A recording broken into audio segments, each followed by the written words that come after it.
Lumagda po ang inyong pambansang TV at ang social security system ng kasunduan upang makapaghulog ng kontribusyon ng mga contract of service employees ng network.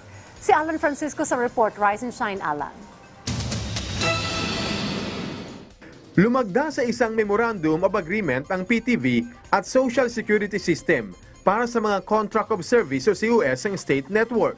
Pinangunahan nito ni PTV General Manager Analisa Puod at SSS President and Chief Executive Officer Rolando Macasait sa ilalim ng tinatawag na Kasangga Program.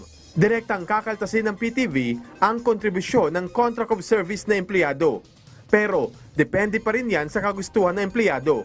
Kapag sumang-ayon, makaukuha ang mga COS ng Employees Compensation, Sickness Benefits at iba pang benepisyo sa oras ng pangailangan. Gusto ko lang pong magpasalamat kay President Macasait for this very monumental opportunity po para sa PTV. A few days ago po ang PTNI ay pumirma rin ng similar agreement or arrangement po with Pag-ibig para yung aming mga COS po ay magkaroon din po sila ng membership at voluntary contribution po sa Pag-ibig. So ngayon naman po ay SSS, very timely po for President. It's our 50th year. So congratulations po sa PTV.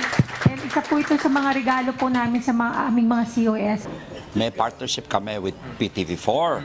Ito para sa mga job order. Alam mo si Presidente, nakafocus din siya sa mga job order. In fact, pina-extend niya yung mga employment ng mga job order for 1 year. Isa lang ito sa hakbang ng PTV management para matulungan ang mga empleyado. Una nang nagtungo sa PTV ang SSS para magbigay serbisyo sa PTV employees.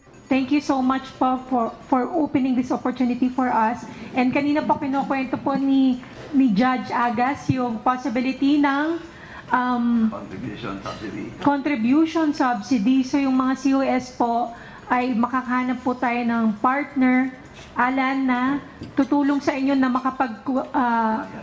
bayad kayo ng inyong contribution sa SSS. So let's work for that. And lagi tayong pumunta dito sa SSS kasi maraming mga opportunities para sa inyo na dapat nyong malaman at mapakinabangan. Ito programa namin dito sa SSS dahil alam mo, Alan, marami rin mga nagtatrabaho sa gobyerno na hindi miyembro ng GSIS. Pagka hindi sila miyembro, kawawa talaga tayo, GSIS members tayo eh. Kasama sa natulungan si Robert na dating SSS member noong sa private company pa at ngayon ay gustong mag-contribute ulit sa SSS. Pagkakataon na to, kung nandito kayo ngayon, magpa-update na kayo and then magpapakalta si PTV through SSS. So sayang, kung mahaba-haba pang yung stay nyo, pagkakataon na to. Si Efren na isang lightman, nag-avail naman ng condonation program ng SSS. Laking bagay po kasi tulad ngayon, naka-duty ako, at least sumaglit ako rito, pwede po. Tsaka sila na po yung lumapit para hindi na po mahirapan yung mga tao na pumila pa sa mahabang tulad yan. Pag sa mga branch, ang haba ng pila, ang hirap po talagang kailangan maaga ka pumunta para makapag-process ka ng mga gusto mong ipagawa. Alan Francisco para sa Pambansang TV sa Bagong Pilipinas.